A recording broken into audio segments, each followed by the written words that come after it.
Hello and welcome to the debate. I'm Marzieh Hashemi. Thanks so much for being with us. Well, Israel has come down hard on Palestinians in the West Bank as the Tel Aviv regime is accusing Hamas of kidnapping 3 Israeli teenage boys. Since the teenagers have gone missing, Israel has been detaining, breaking into homes, and interrogating Palestinians. Now, many Palestinian children and teens are detained and even incarcerated, and some are killed by the Israelis every year.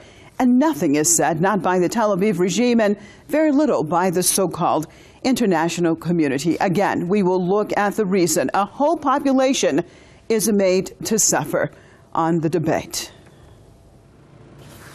I'd like to welcome my guest to the program out of London, political activist and writer, Mr. Gilad Atzmon. And out of San Francisco, investigative journalist, Mr. Lee Kaplan. Thank you both for being with us. Well, let me start this off in San Francisco with Mr. Kaplan. In your perspective, sir, is it fair that a whole population has to pay the price for these 3 teens gone missing? Well, you know, Marzieh, you're not really presenting the entire picture fairly. You know, there's a Yiddish word, chutzpah, which is pretty much explained this way. A man murders his parents and then throws himself on the mercy of the judge because he's an orphan. The fact is that the Palestinians have been shooting rockets into Israel. Your report just said that Gaza has been under siege since 2007. In 2005, Israel forcibly deported every Israeli who lived in the Gaza Strip in order to make peace with the Palestinians. And all they've gotten is missiles. In the last month, there's been over 90 missiles fired into Israeli communities. So, you know, let's really be honest here about the perspective. Regarding the 3 teenagers who were kidnapped, Mahmoud Abbas has actually told shopkeepers in the West Bank, Arab shopkeepers, to hide their videotape from their security cameras so that the IDF can't see them, to try and find those boys. And they've been celebrating the fact that these boys were kidnapped. They're teenagers, they're children really, and one of them is an American citizen. So, you know, don't try and present it as a case of the poor beleaguered Palestinians are being falsely blamed for kidnapping 3 Jewish children. The fact is that the Palestinians have continued terrorism against Israel even after the evacuation from Gaza. And they are constantly promoting war against Israel and the destruction of Israel. And the new unity government, well, let me just add, the new unity government, nothing has been done to change the Hamas charter, which in the charter, it not only calls for the destruction of Israel and Israel's Jews, but it calls for the destruction of world Jewry in its entirety. Nothing in that has been changed, and Abbas has embraced them. All right, let me turn to San Francisco, London, and get Mr. Atzmon in on this. Your take, sir, Mr. Atzmon, of what Mr. Kaplan has said regarding the current situation. When it comes to Mr. Kaplan, we are dealing with a pathological liar, so I think that we will waste a lot of time if I'll try to contradict what he's saying. I think that the real issue here, and this is a fact, is that Israel is employing capital punishment on Palestinians. And we have to understand that this is something that shouldn't surprise us at all. The Jewish state is a racist, nationalist, expansionist state. As such, its philosophy, its political philosophy, is consistent with the Nazi ideology. The only difference between Nazi state and Israel is that the Nazi state survived 12 years, and when it comes to Zionism in Israel, we are dealing with as long as 120 years of this movement that actually predate Nazism and definitely prevail. The other issue that should be addressed, Mr. Kaplan was, like the Israeli government, are devastated by the idea of unity government. This is, again, it looks a bit bizarre. unless you understand that we are dealing with the Jewish state, and Mr. Kaplan is an Hasbara Jew agent. Jews culturally oppose the idea of being united. In Palestine, it is obviously clear. They do the same thing through their cultural Marxism. They do the same thing to the Goyim here through George Soros and his identity politics, dividing people here through the gay politics, lesbian politics, queer politics. We like to divide people, and we are very good at it. Look at the state of the Middle East at the moment. This is something that we really worked out on. Oded Inon, an Israeli attached to the foreign minister, predicted it already in '82. This is what we see. I think that it's about time we look at the Jewish lobbies that worked so hard to bring the Middle East into such a state. All right. And all right. Israel is just a symptom. May I respond? Go ahead, Lee. May I respond? Go ahead. All right. First of all, Mr.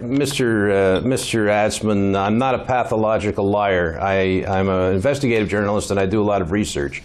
You, sir, are a Tokyo Rose for the Palestinian movement and the dictatorships in the Middle East. In fact, you are an active member of the International Solidarity Movement. And I've actually gotten 300 of your colleagues deported from Israel over time. Some of my articles have appeared in the Israeli Supreme Court. You continue to lie. I'm not a member of any movement and never been member of any movement. I'm speaking. Mr. Atzmon, you are a liar. You are a Tokyo Rose, a Lord Haw-Haw for the Palestinians. You're a second-rate saxophonist, and you've made a career out of going around the world as the Jew who will attack the other Jews. They had them during World War II. They were called capos. I'm not a Jew. You continue to lie. You continue to lie. I'm not a member of any Palestinian solidarity movement. You're a former. Okay, you speak constantly at us, so don't tell me that. Let's stick to the subject. Mr. Kaplan, let me go back to San Francisco. Stay with me, please, both of you. I want to look at the situation in general.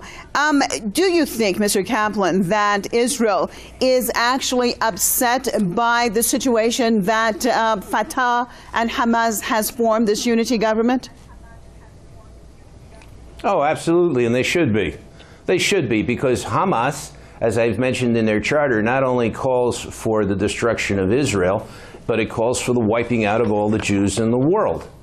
And let me clarify one thing. Mr. Atzmon says that Israel is declaring the death penalty on Palestinians. What rot. Israel has turned loose thousands of terrorists with blood on their hands. You said that Israel is engaging in capital punishment against the Palestinian people. What a barefaced lie. Israel doesn't even have a death penalty. Israel doesn't even have a death penalty. And Palestinian murderers have been released en masse recently by Israel as gestures to try and negotiate a peaceful settlement for two states. So, Mr. Atzmon, I'm sorry, you're a liar. You're a Tokyo Rose. You're a Lord Haw-Haw. You're a disaffected Mr. Jew Kaplan, let's not get into decided to be a name-calling. Mouthpiece. Mr. Kaplan, stay to the subject, and please, let's have respect. Let's go to London. Going to London with Mr. Atzmon and looking at the situation. Right now, Israel has implemented a policy that males between the ages of 20 and 50 cannot leave that area, nor can any enter. And, of course, this is affecting lots of their livelihood. And yet we see nothing as far as international reaction when, of course, this, along with so many other things that Tel Aviv does, is illegal. Why the silence? Why the silence, sir? You are totally right. You are totally right. We are dealing here with a collective punishment. First, we have capital punishment on a mass scale. We see Israel killing people on mass scale, and then we see collective punishment every other day. And the world, and especially the West, keeps silent.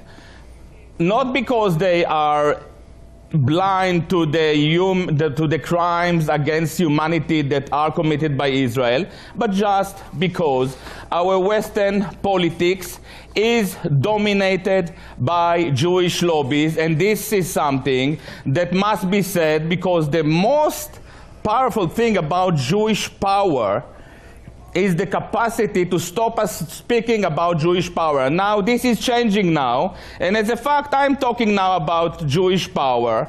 Here in Britain, 80% of our conservative MPs are members of CFI, Conservative Friends of Israel. 80% of our conservative politicians in the parliament care about Tel Aviv more than they care about Glasgow. This is something that must be said, and this will change, as we could see already last week in the parliamentary election. People voted against the ruling parties in Europe, and this is part of the reason is that because our government succumbing to Jewish power. Okay, so you're basically saying ignore the crisis in Palestine. You're basically saying that we're seeing a backlash because of these policies. Is that what you're saying inside of Europe now? I clearly say that because Western politics is dominated by Jewish lobbies, Western governments failing to do what they have to do. Now, why Western governments are dominated by Jewish lobbies, it's very easy to explain. Those people are rich, and one day they realize that it is much cheaper to buy an American congressman than buying a tank. When you buy an American congressman, you get a tank filled with American soldiers who are willing to die in an Israeli war, in Iraq, in Syria, in Iran, wherever we tell them. Please. Okay, well, let me turn to Mr. Kaplan. Mr. Kaplan, looking at over the past 11 years, according to the Defense for Children International, some 7,500 Palestinian children have been detained in Israeli prisons and detention facilities. The youngest being 6 years old. Palestinian kids are humiliated and degraded in a regular, everyday type of situation, and yet we see very little international media coverage when it comes to the Palestinian kids. However, with this situation, we have seen so much, and of course, we here at Press TV are against any kid suffering anywhere in the world. So why the difference, though? That's what I want to know. I just wrote an article about Defense for Children International, and I said it should be removed as an NGO from Israel. First of all, their statistics are largely fabricated. Second of all, they're funded by the Saudis, your great friends. They're funded by the Saudis. Their purpose is they are a EU-funded subversive group inside Israel. They were responsible just recently in making a phony video of supposedly 2 Palestinian boys who were allegedly murdered at a riot at a prison in Israel, which has proven from the outtakes of the videos to have been faked. And Defense of Children International was behind, along with B'Tselem, of creating this video and disseminating it around the world. And it was proven. It was proven by looking at the outtakes that the entire thing was staged and that no boys were killed or shot. This business of trying to suggest that Israel is imprisoning Palestinian children, let's clarify something here. Any children who might be interned in Israel were usually throwing rocks or Molotov cocktails at Israelis. And the figure that they throw out is they like to say that there are 10,000 children in Israeli jails. It's not true. And the fact is, these children are brought before a court of law, and it has to be proven that they did something wrong. Well, let me just jump in here. Mr. Kaplan, so if the Israeli military, let me ask you a quick question. If the Israeli military is actually cracking down and have guns and are firing rubber bullets at the very least, is it wrong then for these kids to throw a rock and then the repercussions of that be prison? Actually, yes, rocks can kill. I wrote an article in which I showed. And let me clarify something here. Let me clarify something here about rock. Let me clarify something here. They aren't throwing pebbles. Very rarely. The fact is, Merzier, the fact is, when they throw rocks, they use slingshots, which are as deadly as rifles. Okay, and I've written articles in which I've shown the slingshots. Let me go back to London. I'm really, really short of time tonight. Mr. Atzmon, your take on... I think that it's really entertaining. Your take, sir. I find it really entertaining that pedals are as dangerous as rocket. I think that we are kind of dealing with small issues. The entire Palestinian population in the West Bank and in Gaza are living in open-air prison. You know, so it's not just the case of the kids. Nonsense. And when Israel doesn't, you know, feel like it just either kill them from the air with drones, with F-16, or just walk over them as they do in the last 24 hours. Do you see a change in the? So anyway, you wanted to ask a question. Mr. Atzmon, do you see a change coming? You say you have seen a difference now with reactions towards Israel. Is there a change coming in this situation? To start with, I'm touring a lot.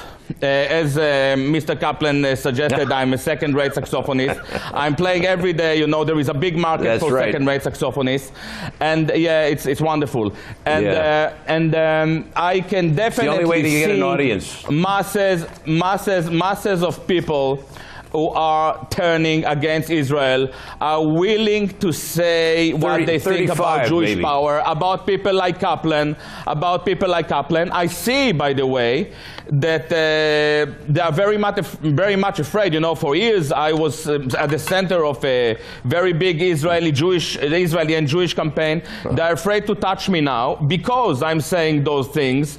And I think that if I were Mr. Kaplan, or an American Jew, or a British Jew, I would confront myself and start to self-reflect on the crimes that are committed in my name by the Jewish state and by Jewish lobbies all over the world. Okay, and on that note, I'm so sorry we're out of time. I would like to thank both of you. I'm so sorry. Out of London, Mr. Gilad Atzmon, political analyst or activist and writer. And out of San Francisco, Mr. Lee Kaplan, investigative journalist.